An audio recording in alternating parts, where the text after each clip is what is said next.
Brilliance Audio presents A Merciful Silence by Kendra Elliot, performed by Terry Schnaubelt.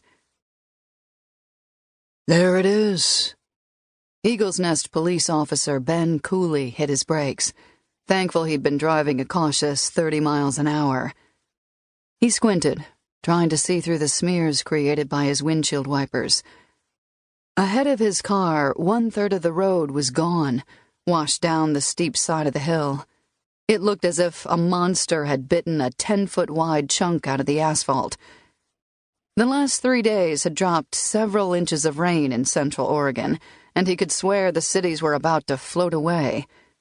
This sort of continuous downpour happened all the time in the Willamette Valley on the other side of the Cascade Mountain Range, but not in his beloved and usually dry high desert. To the left of the road was a gut-turning drop-off that vanished into a forest of pines.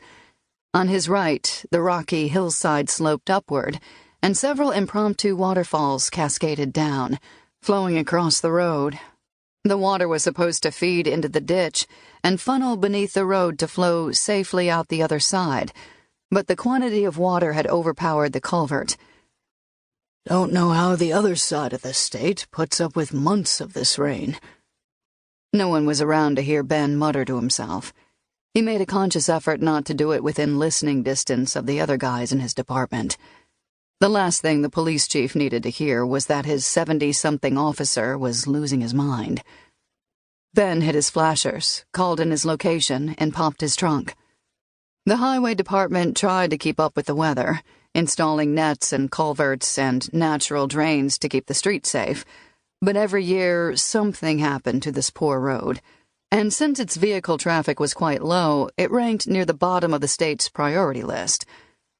Ben set out cones and flares, wondering if anyone would even use the road before the flares burned out. He went back to his car and got Lucas on the radio. We need the highway department out here to assess the safety, Ben told the Eagle's Nest dispatcher and office manager. That bad? Asked Lucas. Definitely.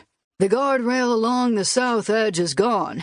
A car is going to come by, not see the hole in time, and end up 40 feet down the hill, stuck in the pines. They need to close the road. I'll call it in. Send Royce or Samuel out here with some roadblocks right away, because the highway department will take hours to get here. I've blocked the road in one direction with my car, but we need something else. Will do.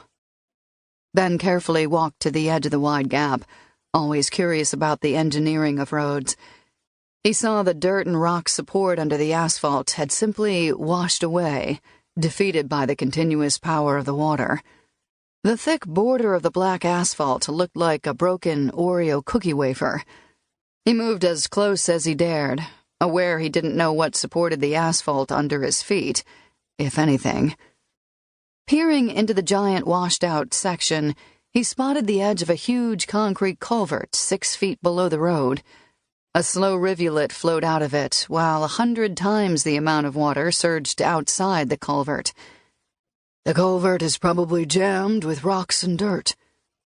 He bent over, resting his hands on his thighs, and craned his head to get a look inside the culvert. His gaze locked on one round, pale rock, with eye sockets and teeth.